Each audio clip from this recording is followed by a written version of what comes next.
RRB, l'invité du matin. Et ce matin, sur Radio Rythme Bleu, nous sommes avec le docteur Anne Pfanstiel, médecin à la DAS. Bonjour. Bonjour.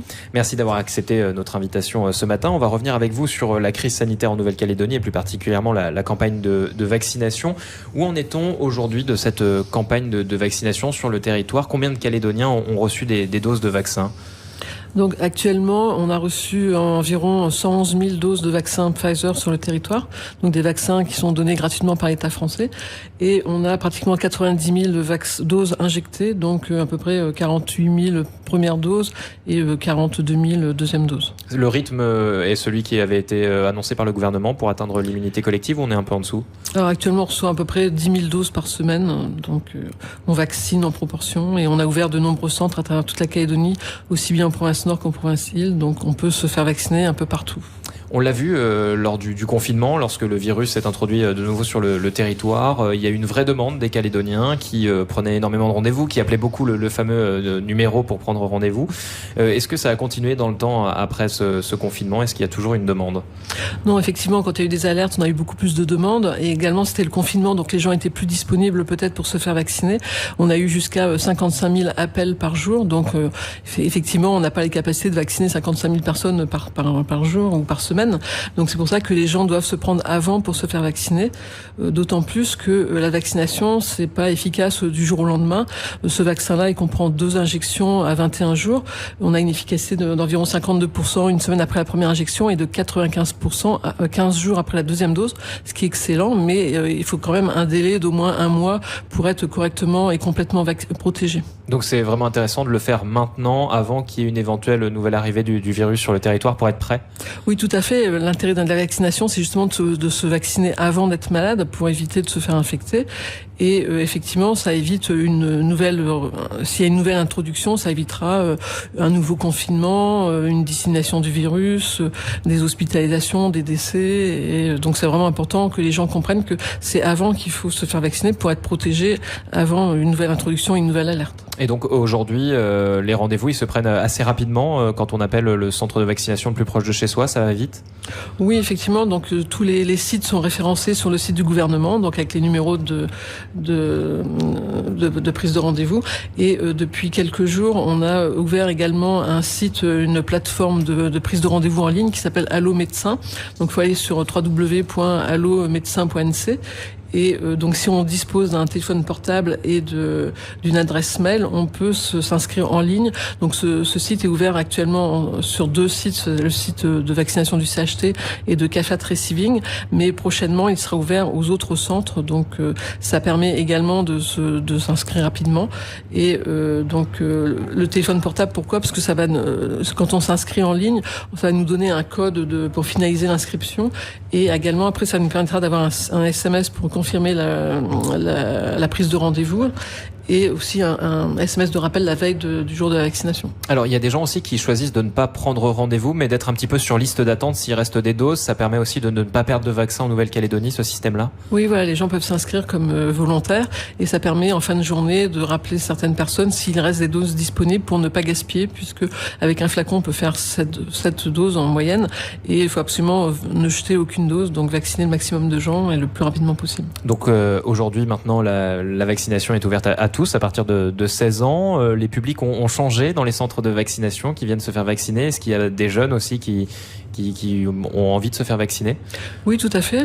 Il y a des jeunes qui se font vacciner, qui étaient demandeurs, qui attendaient. Donc maintenant, effectivement, après avoir priorisé les personnes à risque au début, maintenant c'est vraiment ouvert à tout le monde, donc il faut vraiment en profiter. Avec dans des centres, on le disait, un petit peu partout sur le territoire, des vaccinodromes, il y en a eu de plus en plus, ça a augmenté au fur et à mesure du temps ces nombres de centres de vaccination. Oui, effectivement, il y en a dans toutes les provinces, mais effectivement il y aura des vaccinodromes d'ouverts prochainement, puisque vendredi il y en aura un au Mont d'Or dans la salle des sports. à Païta, donc le 9 juin, le mercredi 9 juin à l'Arène du Sud, et à Nouméa le 26 juin, donc dans la salle d'honneur de la mairie de Nouméa. Donc venez nombreux dans ces vaccinodromes, parce qu'on peut venir sans rendez-vous. Et aussi, on aura des gens, des spécialistes pour répondre à toutes les questions, les informations. Donc profitez de venir vous renseigner sur place. Donc là, il faut être résident de la commune pour aller se faire vacciner dans ces endroits-là ? Non, pas forcément. Mais par contre, les gens qui viennent se faire vacciner, que ce soit dans les vaccinodromes ou dans les centres de vaccination, il faut absolument que ces gens viennent pour leur deuxième dose. Donc 3 semaines après, pour ne pas louper. Parce que si jamais on n'a pas la deuxième injection, la protection ne sera pas forcément de longue durée et d'une efficacité moindre. Donc il faut vraiment que les gens fassent leurs 2 injections. Donc c'est pour ça que vous ouvrez un vaccinodrome pour une journée, c'est éphémère, on vient se faire vacciner pour la première injection et le vaccinodrome va rouvrir 3 semaines après, c'est bien ça ? Voilà, tout à fait. Ok, et il y a des gens, par contre, vous le disiez hors antenne tout à l'heure, qui ne font pas la deuxième injection et ça pose vraiment problème en termes de sécurité sanitaire ? Oui, c'est vraiment dommage pour eux puisque ils ne se font pas vacciner dans les délais, puisque pour le vaccin Pfizer, il y a un délai de 21 jours entre les 2 injections. On peut, en extrême limite, se faire vacciner jusqu'à 42 jours entre les 2 injections, mais après, si les gens dépassent ce délai, on n'a plus de visibilité sur l'efficacité du vaccin et surtout sur la durée de protection par les anticorps. Et donc, c'est vraiment dommage pour la personne de cette perte de chance, quoi. Donc aujourd'hui, on a la chance d'avoir du vaccin Pfizer livré gratuitement par l'État. Le gouvernement, en tout cas, espère que ce sera toujours du Pfizer. Mais vous, ce que vous conseillez, c'est de venir vraiment maintenant si les gens veulent avoir ce type-là de vaccin. Oui, tout à fait, parce que là, actuellement, on a environ encore 20 000 doses disponibles sur le territoire. Donc, il faut en profiter pendant qu'il y a des vaccins. C'est un vaccin qui est vraiment très efficace, puisque 95% d'efficacité, c'est ce qui, pour les meilleurs vaccins, même les vaccins classiques. Et ouais, si on a une couverture suffisante en cas de nouvelle introduction du virus aussi, ça permettra de lutter contre pas mal de variants aussi, notamment. Oui, et ce que je voulais dire aussi, c'est qu'il y a peu d'effets secondaires sur ce vaccin. C'est vraiment très peu d'effets secondaires, et souvent c'est des effets secondaires mineurs et qui sont pas durables dans le temps. Et effectivement, donc plus la population sera vaccinée, moins on aura de circulation de risque de circulation du virus et aussi d'apparition de variants. Donc on sera gagnant, quoi. Vous parliez des effets secondaires, c'est vrai que ça fait partie des craintes des gens de se dire ce vaccin il est arrivé un petit peu vite sur le marché avec une maladie qu'on connaissait pas forcément. La DAS a fait un vrai travail de pharmacovigilance en répertoriant tous les cas d'effets secondaires possibles pour écarter ceux qui étaient pas forcément des effets secondaires et ceux qui résultaient du vaccin. Oui, voilà, alors tous les gens qui veulent se faire vacciner peuvent avoir une consultation médicale ou des renseignements dans les centres de vaccination ou par leur médecin traitant.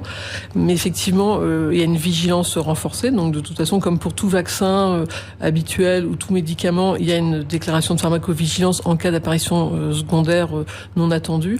Mais également, nous, on double par une inscription sur notre plateforme de notre registre de vaccination pour essayer de voir, pour voir quels effets secondaires apparaissent. Mais il y en a très, très peu, en fait. Oui, finalement, aujourd'hui, vous avez quelques chiffres sur la Nouvelle-Calédonie ? Non, je les ai pas là, mais on en a très peu d'effets secondaires et notamment très, très peu d'effets secondaires graves, quoi. Il doit y en avoir 3-4. Donc consultation et des spécialistes évidemment pour rassurer les gens qui auraient un petit peu peur dans les centres. Oui, voilà, venez vous informer parce qu'en fait l'information, il faut vraiment avoir des sources fiables et actualisées puisque les connaissances changent continuellement. Donc n'ayez pas peur, si vous avez des doutes sur cette vaccination, venez profiter de ces vaccinodromes ou des centres de vaccination. Toutes les informations peuvent vous être apportées ces jours-là. Donc on rappelle, pour prendre rendez-vous, il y a une plateforme en ligne désormais pour 2 centres et sinon les numéros de téléphone sur le site du gouvernement, c'est ça ? Oui, voilà, tout à fait. Et donc il faut vraiment avoir confiance en ce vaccin. Juste petit rappel, il y a plus de 95% des médecins en Calédonie qui sont vaccinés. Ça prouve bien qu'ils ont confiance en ce vaccin. C'est pour se protéger eux-mêmes, bien sûr, mais c'est aussi pour protéger leurs patients. Donc faites comme votre médecin, vaccinez-vous. C'est important qu'un gros pourcentage de la population puisse être vacciné pour éviter cette circulation de virus et cette nouvelle introduction et des risques de confinement ultérieur comme on a déjà eu deux fois en Calédonie. Merci beaucoup, Dr Anne Fanchil, d'avoir accepté notre invitation ce matin. Je rappelle que vous êtes médecin à la DAS, la Direction des Affaires Sanitaires et Sociales de Nouvelle-Calédonie. Merci beaucoup. Merci.